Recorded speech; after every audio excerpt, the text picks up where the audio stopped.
Bonjour. Dans cette vidéo, nous allons voir deux artefacts qui sont primordiaux pour tout système cryptographique, à savoir la clé privée et la clé publique.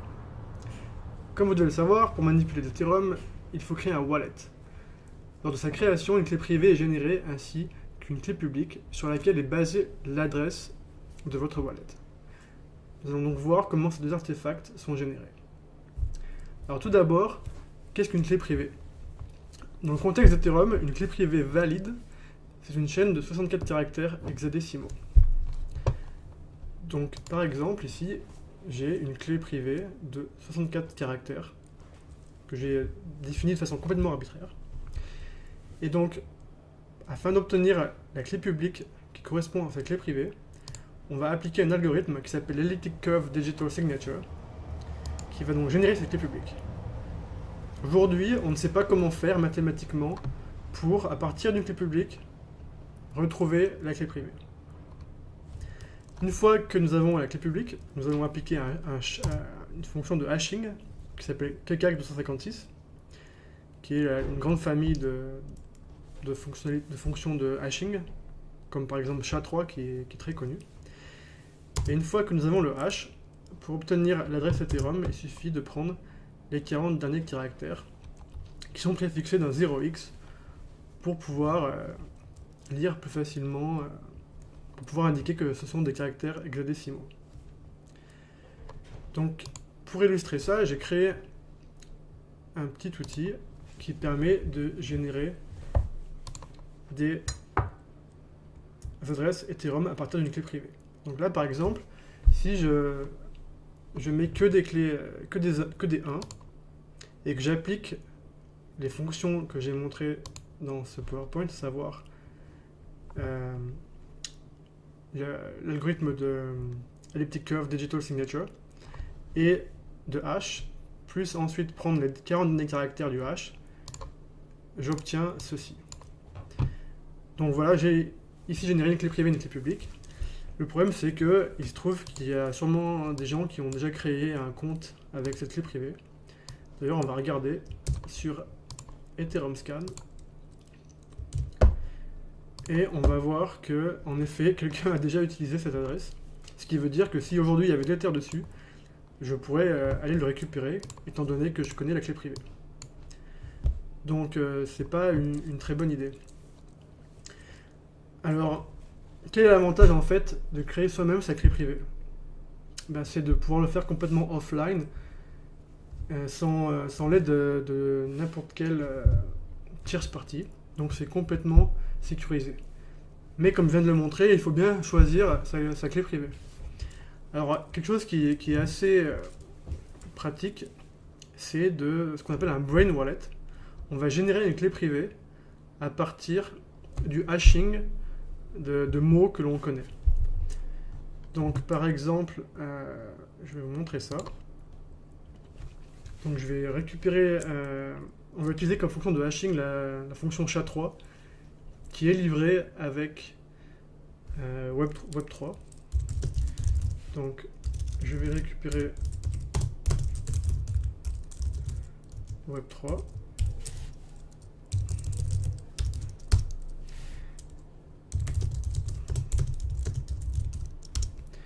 Et donc on pourrait créer par exemple une clé privée qui serait pardon, je sais pas, les premières paroles d'une chanson, je sais pas, I Need a Girl de About a Girl de Nirvana. Donc voici une clé privée qui pourrait être utilisée. Je le rentre dans mon outil et voici mon adresse. Donc j'imagine qu'il y a très peu de chances qu'il y ait de l'Ethereum dessus et non, comme vous voyez, l'adresse n'est pas prise. Alors il faut quand même faire attention parce qu'il y a des gens qui ont utilisé cette méthode mais qui ont pris... Alors il y a un mème sur les mots de passe. Sur Hunter 2, c'est par rapport à IRC, quelqu'un qui avait donné son mot de passe. Et vous voyez par exemple que cette adresse, bien qu'elle a l'air très... Cette clé privée, bien qu'elle a l'air très sécurisée, si je l'utilise dans mon outil et que je vais voir ce qu'il y a dessus, on voit que quelqu'un a déjà utilisé cette clé privée et cette clé publique. Donc c'est pas très sécurisé. Il faut vraiment être sûr de prendre des mots pour votre Binary Wallet qui soient vraiment aléatoires. Donc maintenant, je vais vous montrer en détail comment j'ai généré cet outil. Alors il y a plusieurs façons de le faire. Je vais utiliser la façon, on va dire, détaillée, en utilisant que deux librairies, à savoir celle-ci et celle-ci. Donc, je gère mes librairies ici. Je vais définir ma clé privée. Je vais utiliser la même clé privée que dans l'exemple du PowerPoint. Donc, il s'agit de C0DE, que je répète 16 fois. 16 x 4, 64. Ensuite, ce qu'il faut faire, c'est... c'est ce qui est un petit peu ennuyant avec beaucoup des API d'Ethereum, c'est que il faut passer par des buffers.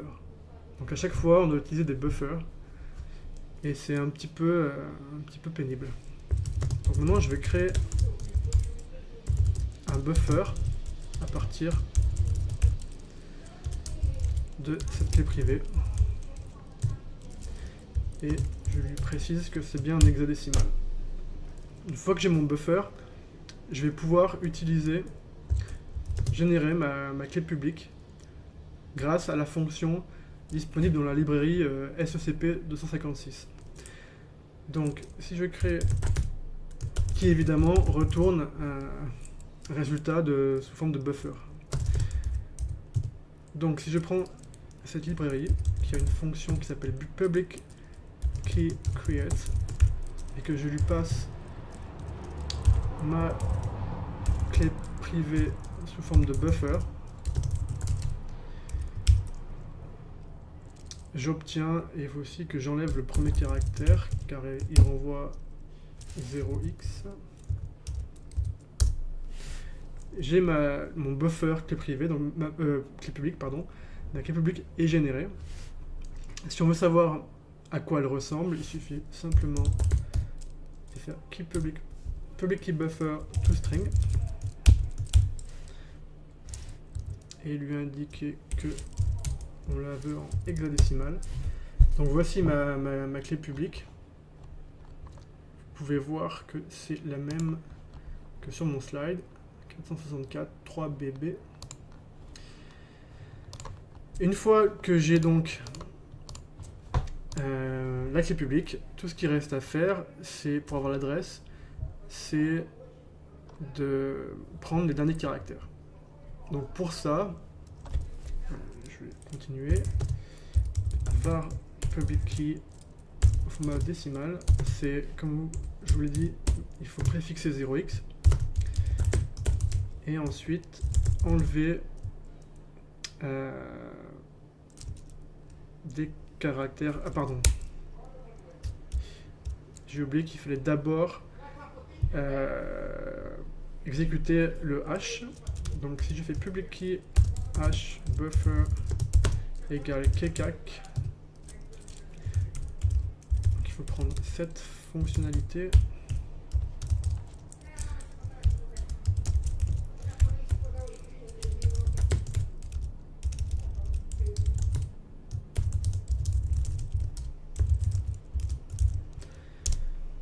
Voici ma clé publique qui a été hachée et qui est toujours au format buffer.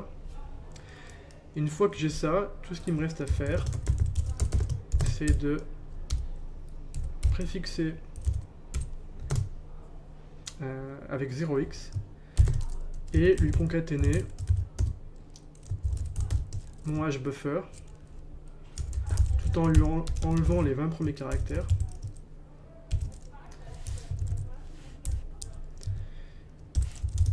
et bien indiquer qu'on est au format hexadécimal. Et voilà mon adresse qui est bien la même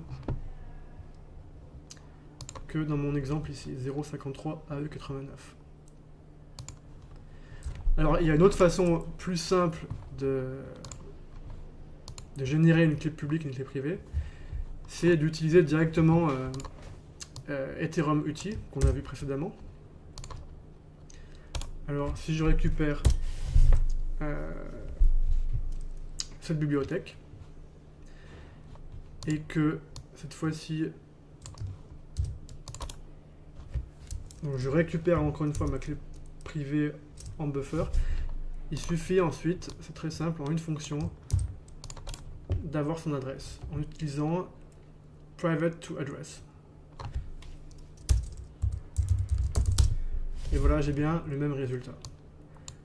Donc c'était juste pour vous montrer la première façon en détail, et ensuite vous pouvez vous baser sur la bibliothèque ETH utile avec cette fonctionnalité pour directement générer votre clé, votre adresse. Voilà, merci.